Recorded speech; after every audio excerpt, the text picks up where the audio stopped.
variables. Muy a menudo cuando estáis hablando conmigo de problemas que tenéis, he almacenado dos variables, he reservado espacio para variables, no sé cómo incrementar una variable. Problema, el término variable. El término variable le pasa lo mismo que habéis visto ahora con los includes y los distintos ficheros. Habéis aprendido sobre las variables una serie de ideas que no se corresponden con cómo funcionan. Por eso, mi recomendación, antes de que reconstruyáis vuestra idea de variable, es olvidad la idea variable.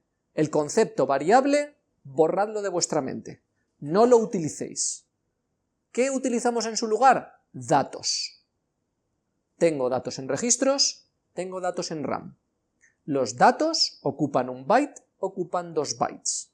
Los tengo en RAM y me ocupan una celdilla o 2 celdillas, porque son un byte o 2 bytes. Si ocupan 2 bytes y están en la 4000, estarán en la 4000 y la 4001. Si ocupan un byte, está solo en la 4000. Si me ocupa un registro, porque es un byte, estará en el registro A, en el L o en el B.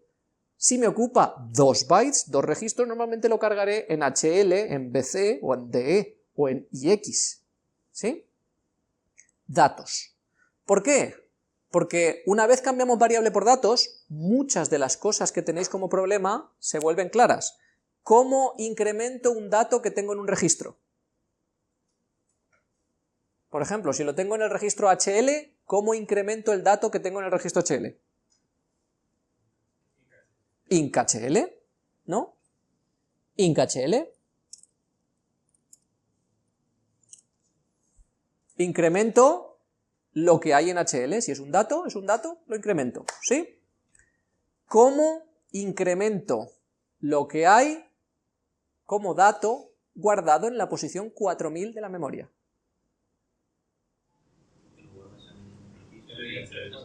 Me lo guardo en un registro y incremento el registro. Dime, ¿cómo lo hago?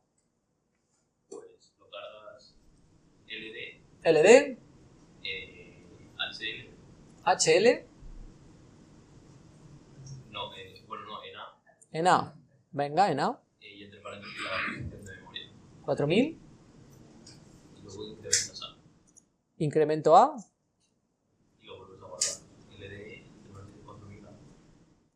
4000, A, ¿sí? Sé que hay un dato en la posición 4000, leo la posición 4000, me guardo en A.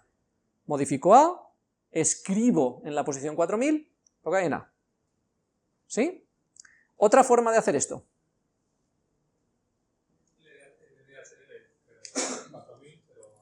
LDHL, 4000.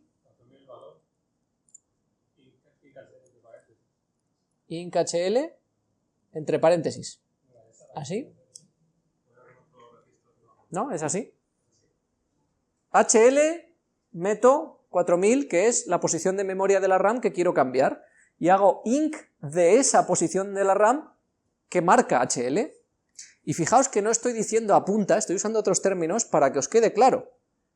Tengo un dato en la 4000 y quiero modificar la 4000, puedo leerla, modificarme mi registro y volver a escribir la 4000, puedo usar algunas instrucciones que me permiten modificar directamente la 4000. ¿Y cómo sabe que es la 4000? Porque esta instrucción lee HL para decir qué posición de memoria modifica, pero modifico la posición de memoria. Importante, este tipo de pensamientos os ayudarán mucho a aclarar de verdad el concepto variable, a aclarar los tipos, por qué hay tipos en las variables, y también a aclarar cómo funcionan los punteros. Tenéis que quitar concepto variable, fuera, concepto puntero, fuera, de momento. Datos, memoria y registros. Ya está. Manejad eso y llegamos a más. Dime. ¿Qué diferencia sería como de incrementar HL pero sin paréntesis? Porque en HL también se supone... Inc HL pero sin paréntesis. Diferencia. Dime tú qué diferencia hay entre una y otra. ¿Vale? Supongamos que en la posición 4000 de la RAM, ¿vale? La posición 4000 tiene un 8, por ejemplo, tiene un 8. y luego hay ceros.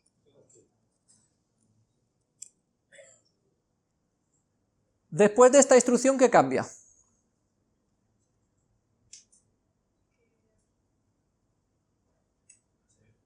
Ejecutamos esta instrucción, ¿qué es lo que cambia? ¿La RAM o los registros? ¿Cuáles cambian? HL cambia después de ejecutar esto. ¿Y qué le pasa? No, la dirección no. ¿Qué le pasa a HL? HL, ¿qué tiene después de ejecutar esta instrucción? No tiene 0,8 después de ejecutar esta instrucción. Aquí estoy escribiendo 4000 en HL. Simplemente, 4000 va a parar a HL. Meto 4000 en HL. Nada más.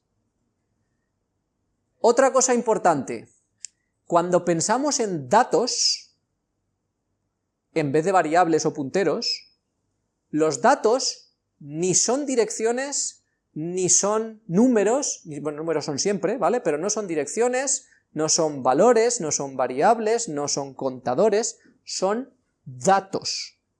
Nada más. Cuando yo hago esta operación, no estoy metiendo una dirección de memoria en HL, estoy metiendo 4000. ¿Qué es lo que hace que 4000 sea considerado una dirección de memoria? Lo que yo haga con ese 4000. Si yo hago cosas con ese 4000 que implican que sea interpretado como una dirección de memoria, entonces se interpretará como una dirección de memoria. Pero si yo a 4000 le sumo 5, será 4005, y si le resto 20 será pues lo que sea, y si luego lo imprimo, imprimiré 4000. Es 4000, no es una dirección de memoria, es un dato. Se convertirá en dirección de memoria cuando yo lo use para acceder a memoria. ¿Vale? Eso es importante, yo en registros meto datos, no meto direcciones de memoria. ¿Vale? ¿Veis que, ya os lo estoy diciendo, las confusiones las tenemos por eso, por el nombre que le ponemos a las cosas? Esto es una variable, esto es un puntero, esto es una dirección de memoria. No, es un dato. Y ahora, he metido 4000 en HL. Una pregunta, porque muchos estáis diciendo, bueno, esto yo ya lo sé, porque algunos no lo habéis visto claro, pero yo he preguntado, ¿qué registros cambian al ejecutar esta instrucción? Y Natalia y algunos de los demás habéis pensado y me lo habéis dicho, cambia HL. ¿Solo? ¿Tendrías que mirar la guía? No. A no cambia. PC. Cambia el program counter. ¿Esta instrucción cuántos bytes ocupa en memoria? ¿Qué instrucción es, para empezar? 21. Venga, ¿cuántos bytes ocupa en memoria? 3, 21, 00, 40. Luego el PC cuando termine valdrá 3 más que cuando empezó. ¿Sí? También cambia el PC. Y eso es importante, ¿eh? Ahora, esta instrucción de aquí, esta no, esta. ¿Qué hace? Incrementa el registro. ¿Y eso en qué se traduce? Si esta no existiera, ¿vale? Me hemos metido un 4000 en HL, al terminar esta instrucción, ¿qué cambia? Inc HL lo que hace es incrementar el registro HL. En el registro HL hay un dato, 4000. Incrementarlo, 4001. Por tanto, HL cambia de 4000 a 4001 cuando lo incrementamos. Cambia el registro HL, cambia el registro PC. Y ahora esta de aquí. Si yo meto un 4000 en HL y luego hago esto, esta instrucción no es esta. Esta instrucción es diferente. Esta cambia HL, pero esta cambia la memoria. Esta cambia un registro, esta cambia la memoria. Y lo que marca habitualmente, no siempre, hay algunas instrucciones que no, pero en la mayoría de casos, lo que indica registro o memoria es el paréntesis. El paréntesis indica memoria. Por eso este inc se pone así. Y eso significa, voy a modificar una posición de memoria. ¿Cuál? La que esté puesta en HL. Si HL vale 4000, es como haber puesto un 4000 aquí y decir, voy a incrementar la posición 4000. Nuevamente aquí, la diferencia fundamental que hay que tener en mente es, 4000 es un dato. Cuando hago esto, 4000 es una dirección de memoria. Cuando hago esto, 4000 es un dato. ¿Por qué? Porque aquí lo uso para acceder a memoria. Aquí estoy usando HL para indicar cuál es la posición de memoria a la que le voy a hacer inc. Y aquí no, aquí simplemente estoy diciendo incrementa HL. Entonces, ¿4000 es una dirección de memoria? No, es un dato. Aquí se usa como dirección de memoria y aquí no. ¿Vale? ¿Aclaramos así dudas? Me falta una. Hay otra forma de incrementar... Hay muchas más. Necesito otra forma de incrementar la posición 4000. Porque entre otras cosas tenéis que empezar a pensar en esto que estoy haciendo yo ahora. Hacer las cosas de distintas formas, porque la mayoría de resoluciones de los problemas que os vais a encontrar es encontrar otra forma de hacer las cosas para conservar unos registros, dejar otros, para hacerlo de una manera en la que no me modifique una cosa que tengo en un sitio, y vais a tener que estar jugando a eso, a cambiar las instrucciones que usáis. Ahora, ¿cómo incremento la posición 4000? De una forma que no sea esta ni esta.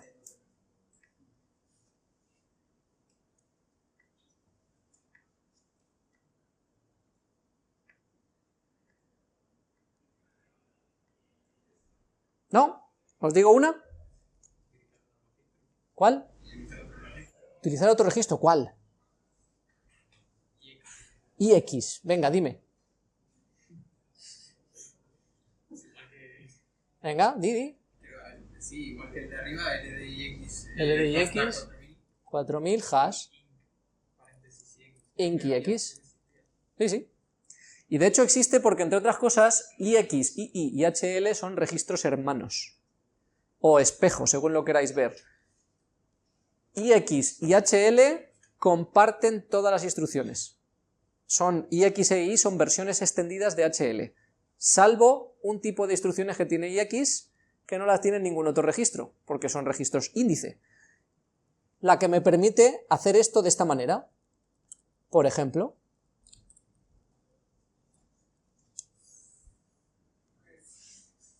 vale, que no lo veis allí.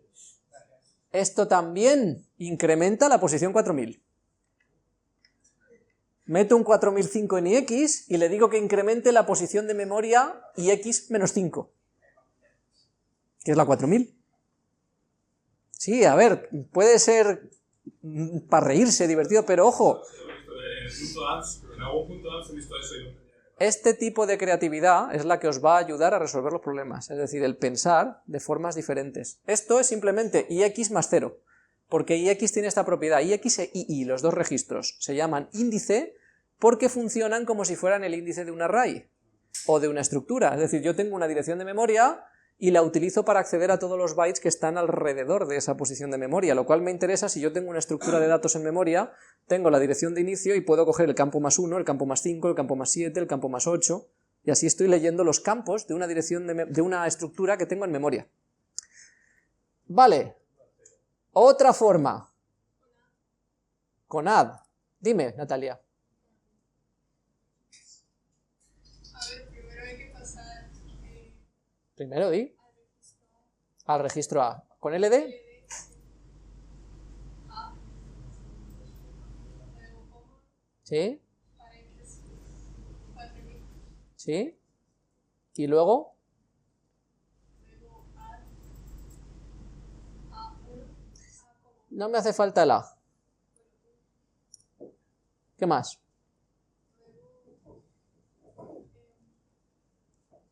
LD, no sé, a ver, paréntesis 4000, A. Eso es. Puedo usar add en vez de inc. Y de hecho esto es una forma muy útil de saber porque esto, si en vez de hacerlo con un valor, lo hago por ejemplo con un registro,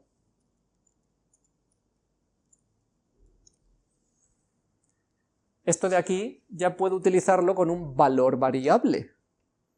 De modo que si meto en b menos 1, más 2, menos 5, esto de aquí me puede servir para el mismo código sumar distintos valores.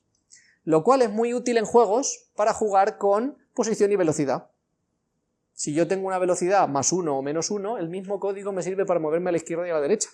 Solamente necesito el dato de a dónde quiero moverme indicado como velocidad. Menos 1 más 1, menos 2 más 2, y me muevo más rápido, más lento en una dirección o en otra. ¿Vale? Bien, pues eso sale solo de ir haciendo distintas formas de usar los registros, de usar lo que veis, ¿vale? El concepto variable, por favor, borrarlo de vuestras mentes. El concepto puntero, borrarlos de vuestras mentes. Y cuando hayáis terminado toda esta práctica de ensamblador, esos conceptos los revisitáis, que se suele decir. Es, ahora que ya he aprendido a usar datos de una manera o de otra, voy a volver a pensar en el concepto variable y a ver si ahora lo entiendo de otra manera. Voy a pensar en el concepto puntero y a ver si lo entiendo de otra manera. ¿De acuerdo? Vale. Me falta una cosa muy relevante para terminar hoy. Y es un problema que tenéis todos. Y que lo he oído, bueno, lo he recibido por tutorías, lo he oído en vuestras conversaciones, y es un término que también le pasa como a variable, le pasa como a puntero, pero es un término mucho más doloroso. Y el término es reservar. ¿Cuántos habéis pensado sobre lo que estáis haciendo en la pila, que es reservar memoria? ¿Alguien lo reconoce? ¿Sí? Reservar es una palabra cargadísima de significados erróneos. Cargadísima, ¿vale? Está llena de significados erróneos. Porque vosotros pensáis en reservar a veces como si la memoria se crease al reservarla. Pensáis en esto como que se le pide a alguien mágico, que os da la memoria. Eso es lo que lleva a pensar que la memoria se crea en el momento en que pedís una reserva. Porque es, yo se la pido a alguien y me la da. Luego no estaba y ahora está. Se crea memoria. Vale. Si yo digo que todo esto no es correcto, ahora que alguien me diga qué significa reservar memoria. Con un espacio de memoria ya existente, quiere decir que lo vas a necesitar para una cosa. Cuando dices coger un espacio de memoria ya existente, ¿quieres decir que podrías coger uno no existente? No. Claro. No, o sea, era especificar, ¿no? Claro, pero es una especificación como la del ensamblador, ¿no? Has ido ensamblando lo que me ha pasado, ¿no? Con un espacio de memoria decir que lo vas a necesitar para algo. Coges un espacio de memoria y dices que lo vas a usar para algo. ¿A quién se lo dices? A quien escuche. A quien escucha. Alguien dice por ahí, se lo digo a la RAM. A mí la RAM me cae bien y por las noches le hablo, le digo cosas.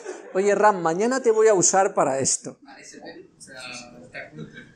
¿Eh? Se lo dices al Stack Pointer. Se lo digo al stack pointer. Lo mismo, puedo hablar con la RAM o con el stack pointer.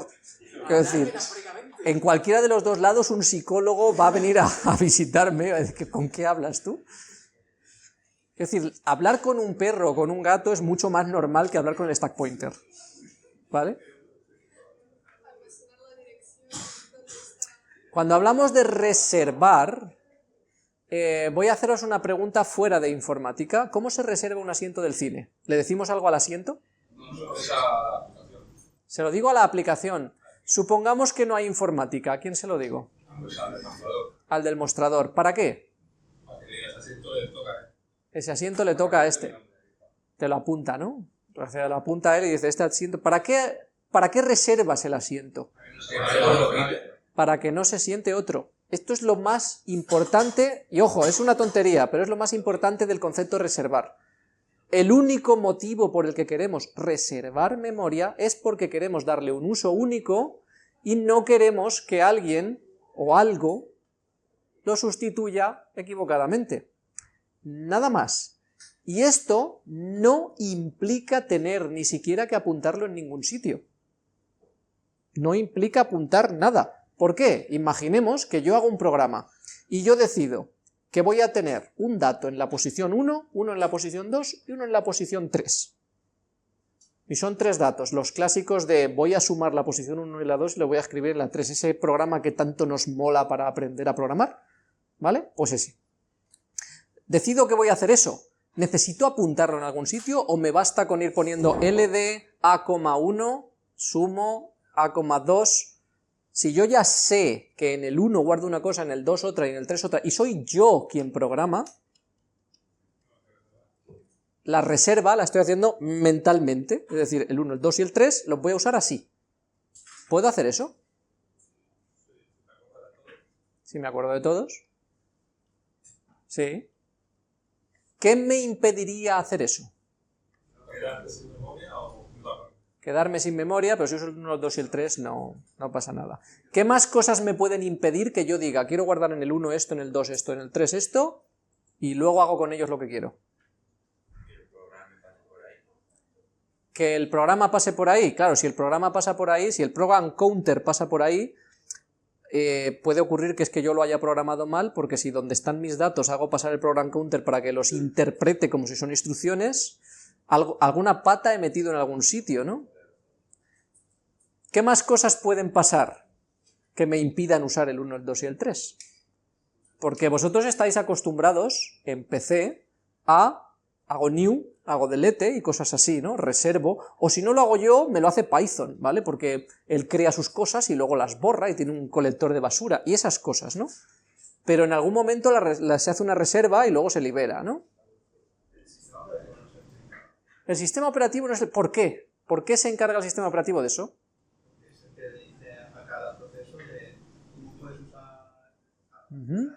El sistema operativo le dice a cada proceso tú puedes usar esto y tú puedes... ¿Por qué? Vale, para que varios procesos que tienen que usar la misma RAM, porque el ordenador tiene una sola RAM, y si tengo 60 procesos, pues no van a usar el mismo trozo de RAM, porque si uno escribe y el otro lee, pues uno leerá basura si el otro ha escrito otra cosa, ¿no? Entonces, ¿qué ocurre? Que necesito reservar y liberar, ¿por qué? Porque hay un montón de procesos que están usando el mismo, y entonces funciona como el cine, que resulta que van a venir 100 personas y no las voy a sentar todas en el mismo asiento. Pues si las sienta todas en el mismo asiento, hombre, va a ser la sala vacía y una torre de personas, va a quedar raro. El espectáculo no va a ser la película, estoy de acuerdo. Ahora, la pregunta es, en CPC Telera no tenemos esta operación, la pregunta va más abajo. ¿Qué sistema operativo tenemos en Amstrad? No tenemos. Y más cuando deshabilitamos el firmware, que es lo único que se ejecuta durante las interrupciones, a partir de ahí solo se ejecuta nuestro programa. Nada más. Luego podemos escribir donde nos dé la gana y no tenemos que tener ningún problema con que alguien que no somos nosotros lo vaya a sustituir porque no hay más procesos. No hay nadie más en la CPU. Somos nosotros y ya. Por eso, y porque es más antiguo, Amstrad no tiene un mecanismo que tenéis en los PCs modernos, que es la protección de memoria. La protección de memoria es un proceso que se hace con una unidad que se llama la MMU en ordenadores modernos, ¿vale? Que es la unidad de gestora de memoria que el sistema operativo la administra. Y eso se hace así por dos motivos. Primero, porque los procesos no deben pisarse, entonces un proceso debe de estar en un trozo de la RAM y otro en otro, y ya está.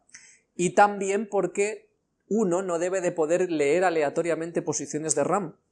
Un proceso en una máquina moderna no puede decir voy a leer la posición 100 porque me apetece leer la posición 100. Porque ¿qué pasa si en la posición 100 está vuestro password? Por ejemplo, ¿no? Que otro llega y lee posiciones aleatorias y se lleva el password, ¿no? Puedo hacer programas que se dediquen a leer la RAM y a sacar datos. No. Entonces necesitamos mecanismos para evitar colisiones y por seguridad en las máquinas modernas. Pero en un Amstrad no, porque ¿qué seguridad? Es que yo mismo no me pise el sembrado. Entonces, lógicamente, en Amstrad no tengo protección de memoria, puedo escribir todas las celdas de la RAM a mi gusto, las que yo quiera, incluso las que está ocupando mi programa. De modo que yo puedo escribir encima de mi programa, poner otra cosa y fastidiarla, cosa que pasa a veces cuando crashea el programa. Esto sería antes también, o sea, porque muy fácilmente puedes coger el contenido de la cinta y llevarlo a otro lado. ¿Con esto podría coger el contenido de una cinta y llevarlo a otro lado? Por la piratería. A ver, la cinta se tiene que cargar a RAM. Si tú tienes una forma de leer la RAM y luego escribir en otro sitio, te llevas el juego. Y eso se ha hecho siempre. Porque de un modo u otro el juego tiene que estar en RAM. Entonces, ¿cómo se hacía antes? No necesariamente con programas, que se puede, ¿vale? Puedes hacer un programa que simplemente vaya leyendo de cinta y luego lo copia a otro sitio, pero era más habitual hacerlo con expansiones hardware. Conectabas al bus hardware una expansión que simplemente metía una interrupción en el procesador no mascarable, que es que le impide el procesador tiene que atenderla sí o sí. Cuando se ha cargado todo, le das, ¡pum! El procesador salta, ejecuta tu código, todo está en RAM, te lo copias. Se podía hacer. No hay protección de memoria, ¿vale? Pero bueno, eso no es lo que nos ocupa es La RAM es nuestra. Reservar simplemente significa que una cosa la voy a usar para algo y que lo tengo en cuenta. Ya está. Eso es reservar, nada más. Y ojo, eso también es reservar en PC. Y eso también es reservar con la pila. Y eso también es reservar en el heap. La única diferencia de la pila, el heap y que nosotros lo decidamos a mano es añadir un mecanismo en medio. Es añadir un trozo de código al cual nosotros le decimos dame, y es él el que busca el trozo y me lo da, en vez de que sea yo quien lo elige. Es uno que va al sistema operativo y reserva un trozo de memoria en vez de que sea yo quien lo elige. La pila está ubicada en un sitio donde nosotros pongamos SP y le decimos mete esto en la pila y él lo añade, quita esto de la pila y él lo quita. Añadimos mecanismos, pero somos nosotros quienes elegimos. Esto es muy relevante porque ahora voy a hacer una cosa para diferenciar dos tipos de datos que yo utilizo.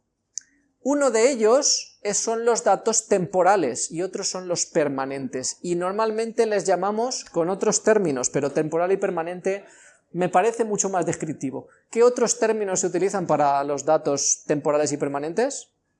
Variables. Bueno, variables... Hemos dicho que lo borramos, ¿no? Datos temporales, datos permanentes, hay dos términos. R y L no, eso es un término específico de C++, no es eso a lo que me refiero. No. Locales y globales. Locales y... Aunque les llamemos globales no es el término correcto. Estáticas. Estáticas, ¿vale? Que son las permanentes. ¿Vale? Hasta ahora lo que habéis visto en el vídeo de C y ensamblador es que yo en el vídeo de C y ensamblador lo hice imitando cómo el compilador de C va a meter variables locales. Y las variables locales las mete así el compilador de C porque se presupone que tienen una duración determinada, se deben utilizar espacios de RAM mientras la variable local existe y dejar de utilizarse cuando la variable ya no existe. Y esas son las funciones. Añado cosas a la pila y las voy utilizando y luego las quito cuando he terminado, simplemente moviendo la pila. Eso son variables locales. Pero yo no tengo por qué hacerlo todo con locales, que es lo que muchos estáis haciendo. Puedo utilizar estáticas que estén todo el tiempo en una posición de la RAM y yo puedo acceder a ellas todo el tiempo en esa posición de la RAM. ¿Cómo lo haría? ¿Cómo puedo crear aquí una variable? Oh, ¿he dicho variable? Mal. ¿Cómo puedo crear datos estáticos aquí? Quiero almacenar un 5 que esté almacenado en una posición de la RAM durante toda la duración de mi programa. ¿Cómo lo hago? Dentro del área data. No quiero usar el área data, como si no estuviera. ¿Una directiva qué? ¿Así? ¿DD? DB. ¿Vale? ¿Qué hago? ¿Es necesario? No lo has probado. Yo he dicho que quiero poner un 5 en la RAM que esté durante toda la duración del programa. No he dicho que quiera usarlo. Solo quiero poner un 5. Porque, no sé, es que el 5 me gusta, porque rima. Pero por lo demás, quiero poner un 5.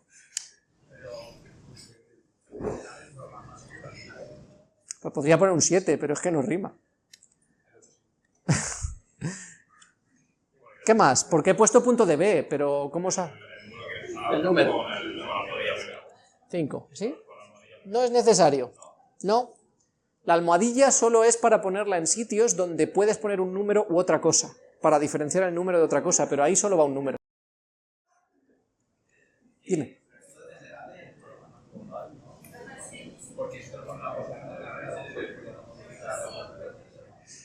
Vale, tú dices que esto dependerá del programa, ¿qué es lo que depende? Que tú lo alojarás, bueno, el diseñador dirá, pues bueno, lo pongo a partir de las 4000 o la que sea. Pero tú puedes, el programa podría seguir accediendo y modificar este tipo de conjunto de programa. Sí, la RAM puedes modificarla desde donde quieras y cuando quieras y puedes acceder a ella cuando quieras. ¿Vale? Pero yo de momento solo quiero poner un 5, que se quede ahí.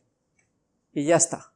¿Por qué digo que se quede ahí? Porque cuando utilizamos la pila, yo en la pila añado una cosa, a lo mejor termina una función y vuelvo a poner ese p donde estaba, empiezo otra función, añado otra cosa, sustituyo lo que había antes. ¿Por qué? Porque en realidad lo que estoy haciendo ahí es datos en la RAM, celdillas de la RAM, las uso durante un rato y cuando ya no me hacen falta, las dejo para que otro las use.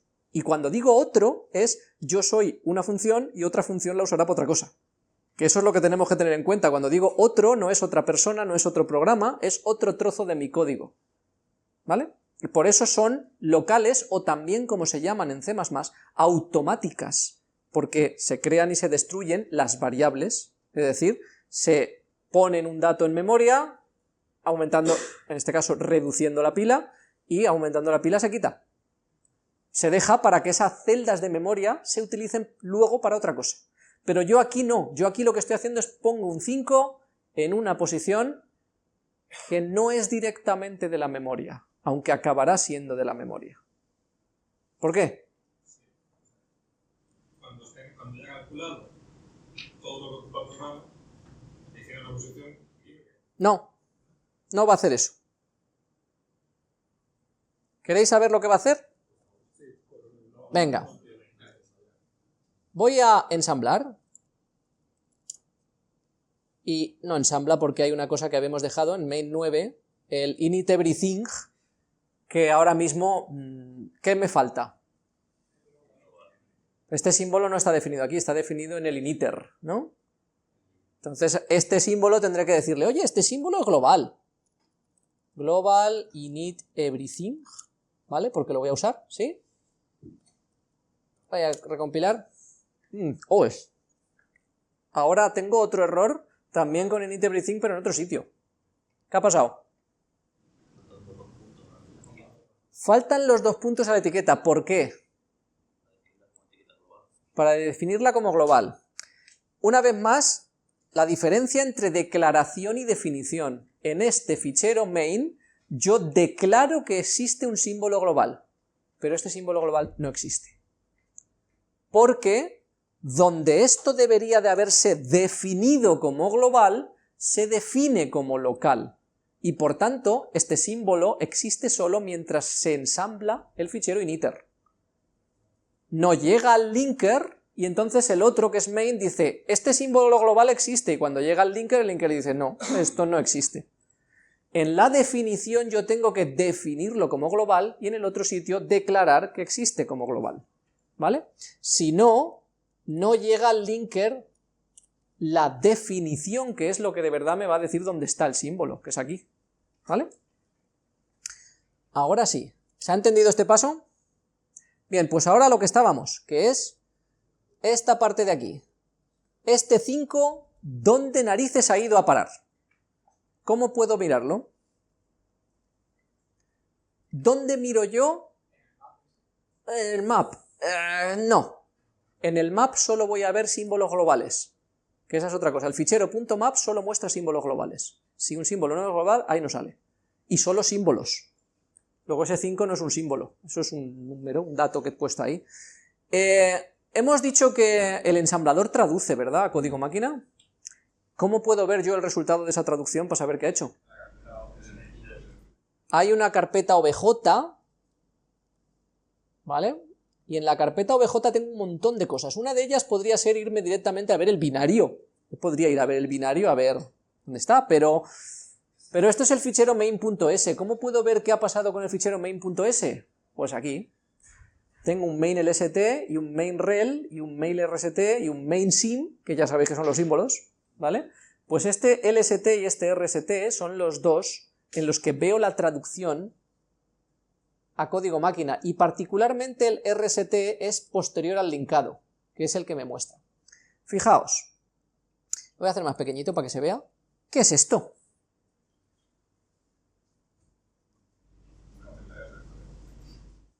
Include cpctelera.h.s.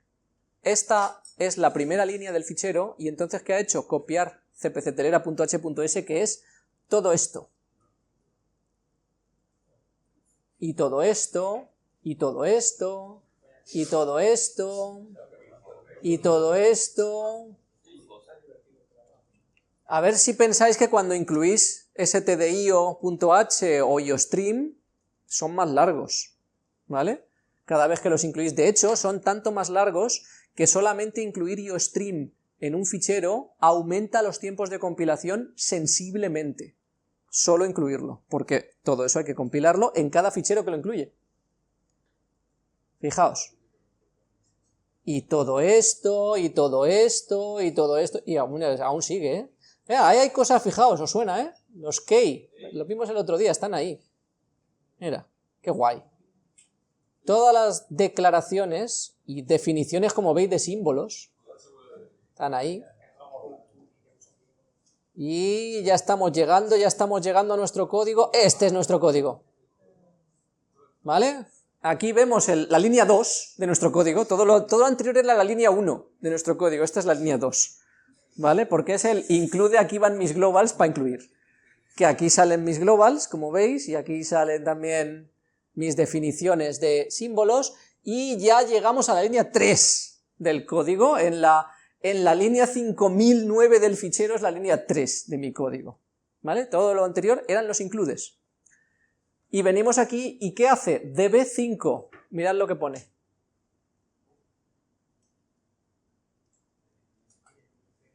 Posición 4013 de memoria, un 5.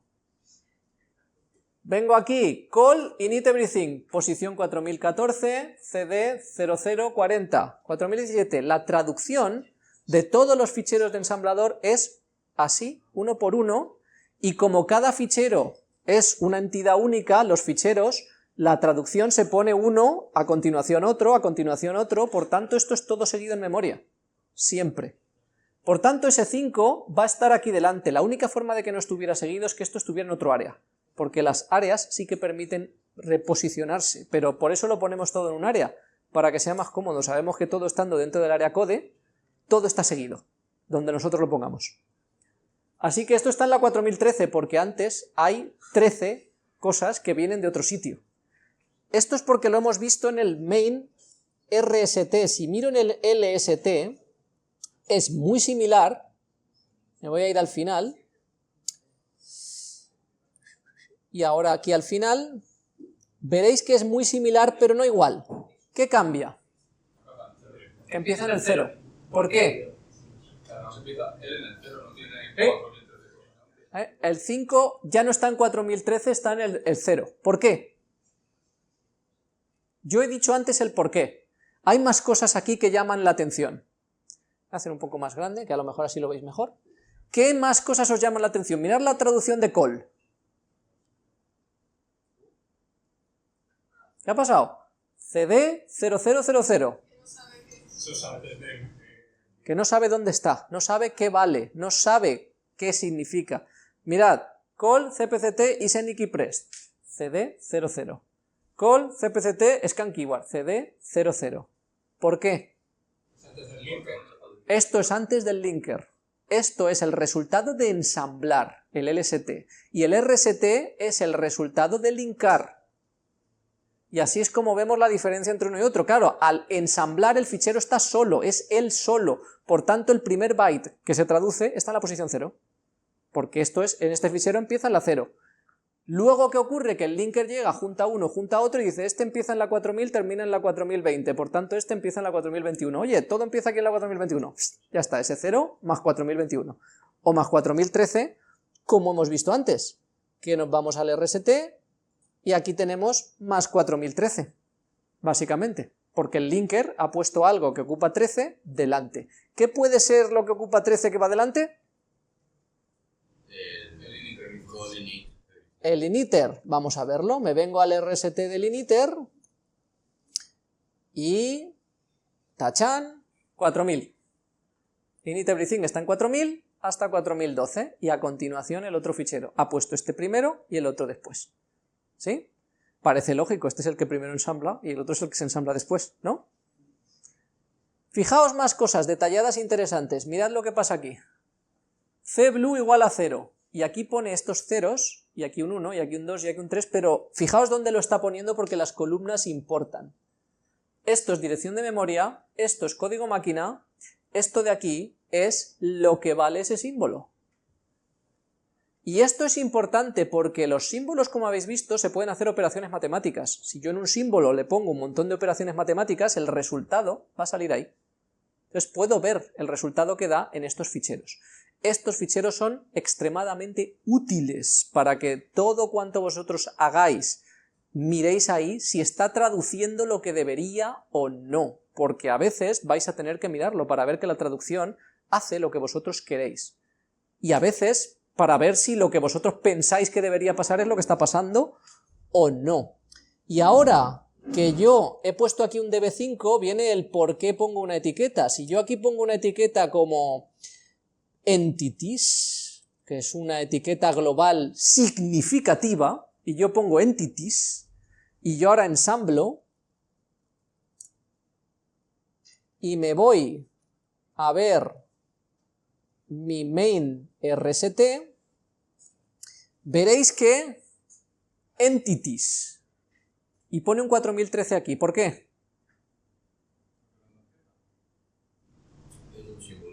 Es un símbolo, este es el valor del símbolo entities y es una dirección de memoria, lo está poniendo a la izquierda.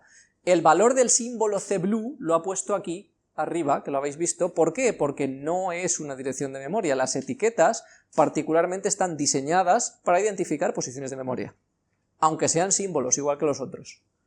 Como lo veis aquí, db5, ¿para qué me sirve? Para que yo ahora, si aquí guardo datos, puedo acceder a ellos utilizando este 4013, que es lo que vale entities, y eso me puede permitir hacer esto, ds100. ¿Qué hace ds? Como hemos visto antes, reservar. No me gusta esa palabra nada. ¿Qué hacía db? db ponía un 5, de hecho el término técnico que se utiliza es emitir un 5. Porque esto es, el ensamblador está haciendo pasadas y cuando lee algo lo tiene que traducir emitiendo bytes al binario. ¿Vale? Entonces cuando el ensamblador lee aquí, va a leer ds100, ¿qué tiene que hacer? Emitir 100 bytes al binario. ¿Vale? Que eso es lo que vamos a ver ahora. Lo voy a hacer con, en vez de con esto, lo voy a hacer con 20, que será menos para que no ocupe tanto. Hago un make recode, me vengo aquí, main rst, y ahora veréis, ¿dónde están mis 20 bytes? De 4013 a 4016. 4013, entities, ds20, y a continuación 4027, main.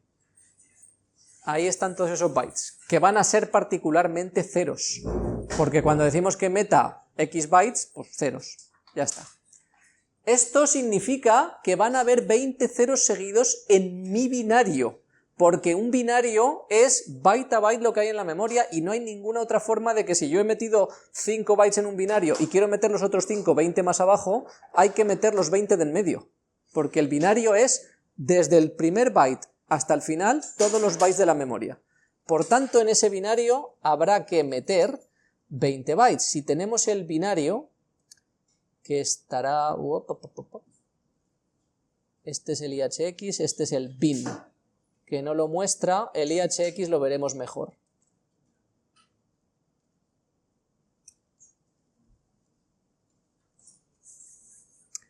¿Vosotros veis 20 bytes de ceros?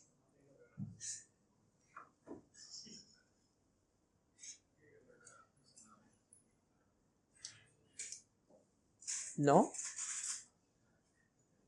Yo tampoco, ¿verdad? ¿Emite aleatorios? No.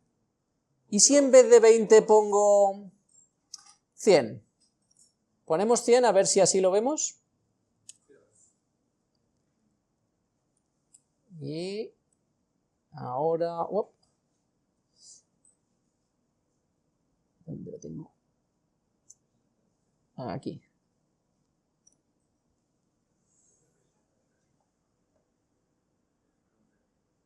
No. Qué raro, ¿verdad? ¿Por qué?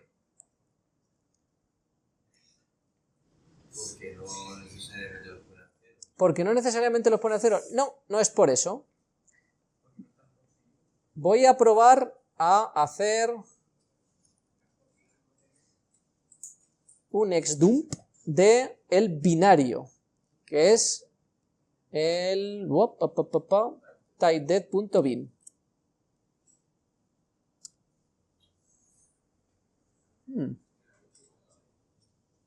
Oh, ¿veis algo?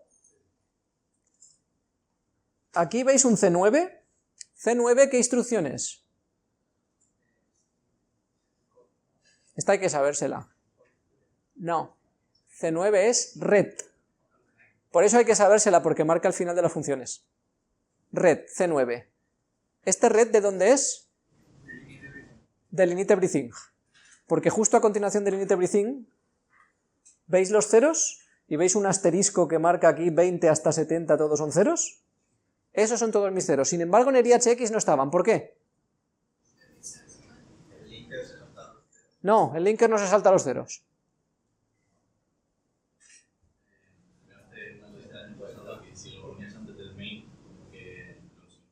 Sí, a ver, se pueden poner en un sitio donde no hace falta emitir los ceros, pero no es el caso porque están emitidos, están ahí en el binario.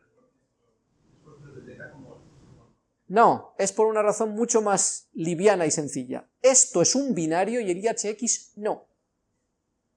El IHX es un formato de Intel que guarda los datos del binario, pero que tiene formato. Tener formato significa que yo puedo poner información como metadatos que digan esto está en la posición 20 y ahora lo siguiente está en la posición 70, porque tengo metadatos.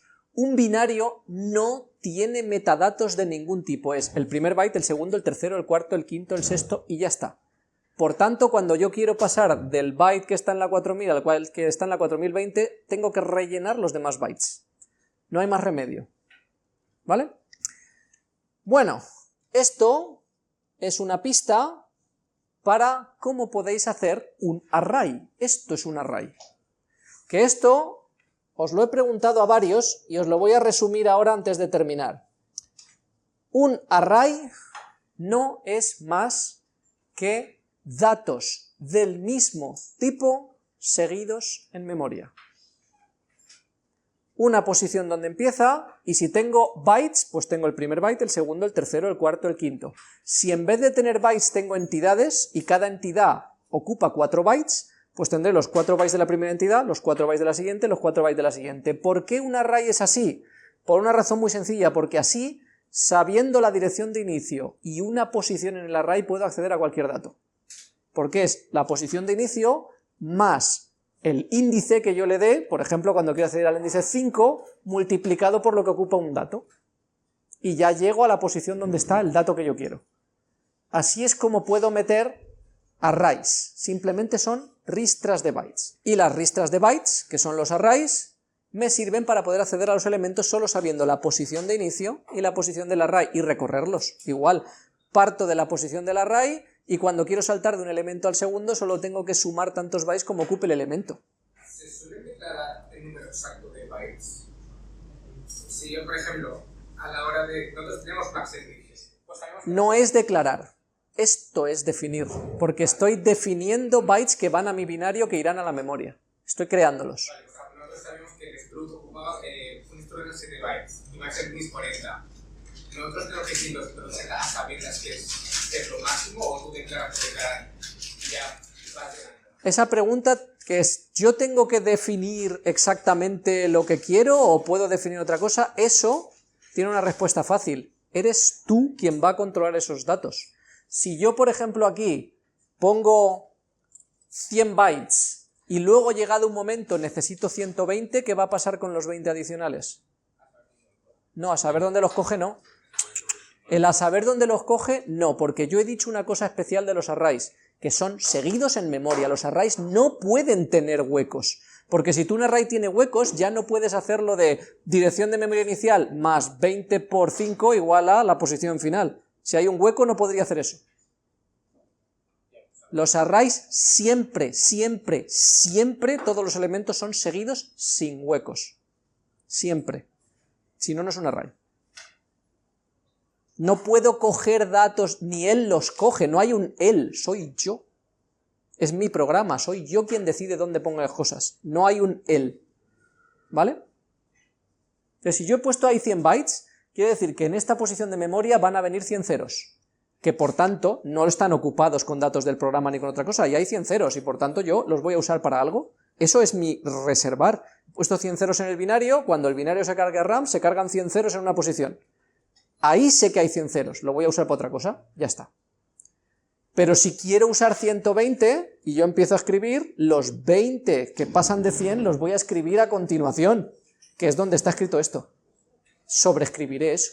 Si yo tengo 100 y a continuación hay otras cosas, en cuanto escribo el 101, estoy sobreescribiendo otra cosa fuera de esos 100, directamente. No puedes, de ninguna de las maneras aquí, tener memoria variable, ni en PC tampoco. La memoria es fija. Si tu PC tiene 4 GB de RAM, no puedes pedirle 6, tiene 4. Aquí igual, tienes 64K, no tienes más. ¿Qué ocurre? ¿Qué es lo que se hace habitualmente en PC? Yo tengo 100 y luego voy a utilizar 100 más. Pues pido 200, me los dan en otro sitio, copio estos 100 y tengo 100 más a continuación. ¿Qué es lo que hace un vector?